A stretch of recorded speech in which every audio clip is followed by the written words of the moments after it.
Hello दोस्तों, मेरा नाम डॉक्टर सजाद पठान है और मैं यूके में इमरजेंसी डॉक्टर की हैसियत से काम करता हूँ। मैं उम्मीद करता हूँ कि आप सब घर पर सुरक्षित हैं और घर में ही बैठे रहें।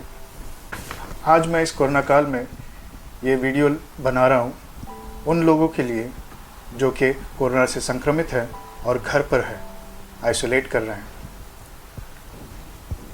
मैंने कुछ एडवाइस यहाँ लिखी है। मैं इस एडवाइस को नीचे डिस्क्रिप्शन बॉक्स में भी लिख दूंगा, आप उसे पढ़ सकते हैं। इसमें लिखा है कि अगर आपको कोरोना के कोई भी आसार दिखाई दे रहे हैं आप में, तो पहले टेस्ट करवाएं। RT-PCR के स्वाब करने चाहिए, ये ज़रूरी है। कोई ब्लड टेस्ट अब तक Indian council of medical research ने नहीं जारी किया है जो कि आपको कोविड है या नहीं है ये बता सके। FBC, D-डाइमर, CRP ये आपको कोविड है या नहीं ये नहीं बता सकता। CT स्कैन की ज़रूरत सभी को नहीं है। CT स्कैन के अपॉइंटमेंट ना ले। CT स्कैन से भले से आप कोविड को डायग्नोज कर पाएँ, मगर CT स्कैन की ज़रूरत नहीं है। CT स्कैन के कई दुरुपयोग हो रहे हैं। CT स्कैन मशीन में समझो कि अगर आपको कोविड नहीं है, वहाँ पर आपके पहले किसी कोविड पेशेंट का स्कैन हुआ है और अगर CT स्कैन मशीन सही से साफ़ नहीं की गई है तो आपको उस मशीन के द्वारा कोविड हो सकता है, या उस जगह पे जाने से कोविड हो सकता है, या आप CT स्कैन करने के लिए जब कोई अस्पताल जाते हैं तो उस दौरान रास्ते में आपको कोविड का पेशेंट आपको कोविड हो सकता है। तो इसीलिए CT स्कैन करवाने घर से बाहर ना निकले। CT स्कैन की ज़रूरत सभी को नहीं है और इसके साइड इफ़ेक्ट्स भी है। CT स्कैन से कभी कभी CT स्कैन से इतने रेडिएशंस आपके बॉडी को मिलते हैं कि उससे कैंसर होने की भी संभावना बन सकती है। अगर आपकी कोविड जांच हुई है और आप किसी डॉक्टर से संपर्क करना चाहें तो आप टेलीफोनिक कंसल्टेशन कर सकते हैं। मैं अपना नंबर यहाँ पे लिख दूँगा। मैं भी आपको यहाँ से वीडियो कॉल के द्वारा कंसल्ट कर सकता हूँ। आप बेझिझक मुझे व्हाट्सएप करिए और मैं आपको कंसल्ट करूँगा। अगर आपकी तबीयत 3 से 5 दिन में नहीं सुधरती है या आपको ऑक्सीजन की ज़रूरत पड़ती है और आपकी कंडीशन ख़राब हो रही है तो तुरंत किसी डॉक्टर से सलाह लें। घर पर अपने आप को आइसोलेट कर लें। बार बार हाथ धोएं साबुन और पानी से और घर पर मास्क भी पहनें। मास्क पहनने का तरीका एकदम सिंपल है। ये एक साधारण सा सर्जिकल मास्क है। इसे आप ऐसे करके नाक के ऊपर से गर्दन गले तक ढक लें। मास्क पर बार बार हाथ न लगाएं या चेहरे पर हाथ न लगाएं, और अगर गलती से हाथ मास्क पर लग जाता है तो अपने हाथ को धो दीजिए। 3 से 4 घंटे में इस मास्क को बदल दीजिए और इसे फेंकना, इसे रास्ते पर ना फेंकें, इसे एक बैग में डाल दें ताकि बाद में आप इसको सिक्योरली डिस्पोज कर सकते हैं। आपको पानी ज़्यादा पीना होगा, कम से कम 2 लीटर। अगर आपको डॉक्टर से मनाही है कि आप पानी ज़्यादा नहीं पी सकते तो डॉक्टर की सलाह मानें और डॉक्टर से संपर्क करें। मगर जो हेल्दी लोग हैं, जो आइसोलेट कर रहे हैं, इन्हें कम से कम 2 लीटर पानी पीना चाहिए। अपने ऑक्सीजन सैचुरेशन को हर 6 घंटे में मॉनिटर करें और एक चार्ट बना लें। जब तक आपका ऑक्सीजन सैचुरेशन 94 के ऊपर है, आपको घबराने की कोई बात नहीं। बेहतर होगा अगर आप अपना ऑक्सीजन सैचुरेशन एक 10 मिनट के छोटे एक्सरसाइज के बाद करें, तो उसे एम्बुलेटरी सैट्स बोलते हैं।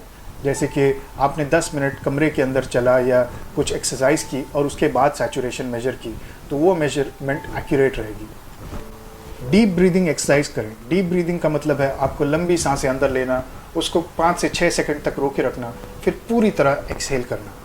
ऐसे अगर आप 2 से 3 मिनट हर 6 घंटे में करेंगे तो इससे आपके लंग्स में ऑक्सीजन की मात्रा बढ़ेगी। कुछ लोगों का मानना है कि हम स्पायरोमीटर यूज़ कर सकते हैं। स्पायरोमीटर कई प्रकार के होते हैं। मेरे पास आज यहाँ पर ये एक स्पायरोमीटर है, ये 3 बॉल वाला है। इसे ऐसे कनेक्ट करते हैं और लंबी सांस बाहर छोड़ना है। उसके बाद आपको इसे मुंह पर लगाना है, फिर लंबी सांस अंदर लेनी है, इस प्रकार से।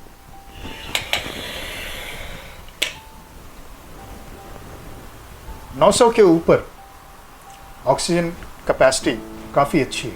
ये एक्सरसाइज करने से आपके लंग्स में ऑक्सीजन की मात्रा भी बढ़ेगी और आपके लंग्स कोलैप्स नहीं होंगे। दूसरा स्पायरोमीटर मार्केट में मिलता है, वो कुछ इस प्रकार का होता है। इसका भी सेम तरीका है।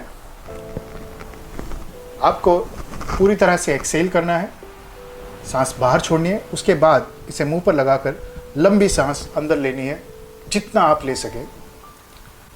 6 सेकंड तक आपको सांस रोके रखना है जब वो प्लंजर नीचे गिर जाता है, ऐसे। यहाँ दिए गए नंबर के हिसाब से आपके लंग्स के वॉल्यूम है। कोई भी 1500 से 2000 के ऊपर का नंबर आपके लंग्स के लिए अच्छा है, और ये करने से भी आपके अंदर डीप ब्रीदिंग एक्सरसाइज का ही एक तरीका है। इससे आपके फेफड़े फूलेंगे और ऑक्सीजन की मात्रा आपके लंग्स में बढ़ जाएगी। इसके अलावा आप हर 6 घंटे में 15 मिनट के लिए पेट के बल यानी मुंह जमीन की तरफ करते हुए उल्टे लेट जाइए। उस वक्त पर आपकी ऑक्सीजन लंग्स के पीछे हिस्सों में भी फैलेगी और आपकी सैचुरेशन बढ़ जाएगी। ऐसा करने से आपके लंग्स का पिछला भाग जो कोलैप्स हो सकता है वो नहीं होगा। अगर बुखार या बदन दर्द हो तो पैरासीटामोल की 2 गोलियां आप खा सकते हैं। एक गोली 500 मिलीग्राम की होती है, 2 गोलियां आप खा सकते हैं हर 6 से 8 घंटे के बीच। उसके बावजूद अगर आपका बुखार कम नहीं हो रहा है तो आप आइबुप्रोफेन की गोली हर 8 घंटे में खा सकते हैं। 400 मिलीग्राम की आती है, over the counter medical store में मिलती है।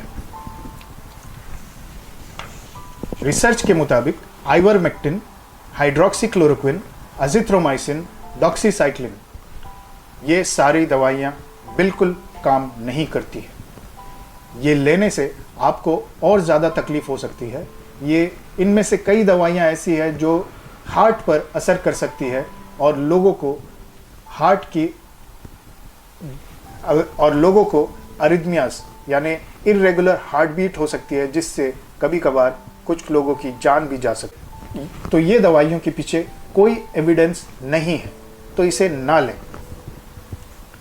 सभी कोविड पेशेंट को अस्पताल में दाखिल होने की ज़रूरत नहीं है और सभी पेशेंट्स को रेमडेसिविर की भी ज़रूरत नहीं है। रेमडेसिविर कोई जादुई दवा नहीं है। रेमडेसिविर को सिर्फ सिलेक्टेड पेशेंट्स में असर दिखा गया है और उसे अगर आपको माइल्ड सिम्टम है या सीवियर सिम्टम है तो वो इफ़ेक्टिव नहीं रहेगी। रेमडेसिविर की ज़रूरत सभी को नहीं है। एंटीबायोटिक्स, जैसे मैंने पहले कहा, अजिथ्रोमाइसिन, डॉक्सीसाइक्लिन, सेफिक्साइन, ये एंटीबायोटिक्स नहीं लेनी चाहिए क्योंकि ये वायरल इन्फेक्शन है। इसमें एंटीबायोटिक का कोई रोल नहीं है। अगर आपके डॉक्टर को ऐसे लगता है कि आपको एक बैक्टीरियल इन्फेक्शन हो गया है इस वायरल इन्फेक्शन के ऊपर, तो ये एंटीबायोटिक जायज़ है। मगर अगर आपको सिर्फ कोविड है और माइल्डर सिम्टम्स है, एंटीबायोटिक की कोई ज़रूरत नहीं है।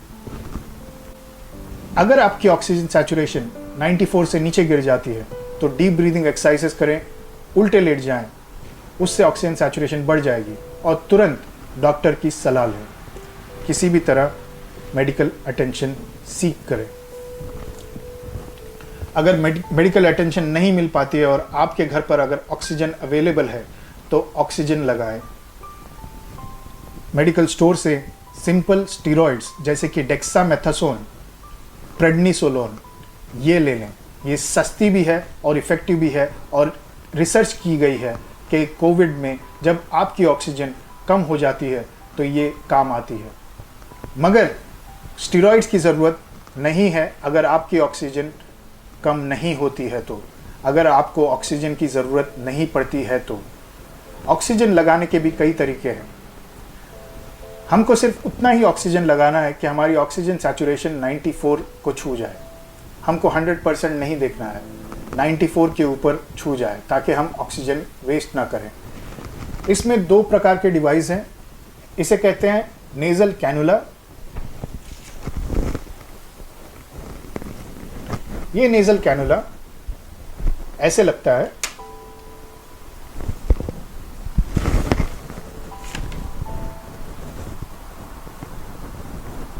ऐसे,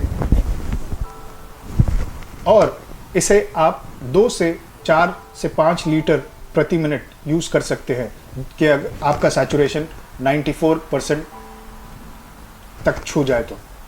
अगर 94 इससे नहीं छू जाता, क्योंकि इससे आप ज़्यादा ऑक्सीजन नहीं दे पाएंगे, 5 लीटर के ऊपर नहीं दे पाएंगे, मगर अगर आपको उससे ज़्यादा की ज़रूरत है तो आपको ऑक्सीजन मास्क की ज़रूरत पड़ सकती है। 2 टाइप के मास्क आते हैं। मेरे पास आज है ऑक्सीजन मास्क, ये बैग के साथ, इसको रिजर्वायर बैग कहते हैं, और दूसरा आता है मास्क बिना ऑक्सीजन बैग के साथ। जो मास्क होता है बिना ऑक्सीजन बैग के साथ, उससे आप 6 से 8 लीटर प्रति मिनट ऑक्सीजन यूज़ कर सकते हैं 94 के टारगेट रखने पर। और ये जो होता है, इससे आप 15 लीटर्स प्रति मिनट तक भी यूज़ कर सकते हैं। इसे ऐसे लगाना है, ऐसे। मैंने वीडियोस में देखा है, टीवी पर देखा है, कुछ लोग इसे ऐसे लगा रहे हैं, कुछ लोग ऐसे लगा रहे हैं। ऑक्सीजन की वेस्ट होगी, वैसे ना लगाएं, इसे सही तरीके से लगाएं। इसे ऐसे फिट कर दें। अगर आपको टाइट करना है तो ये धागे खींच सकते हैं ऐसे।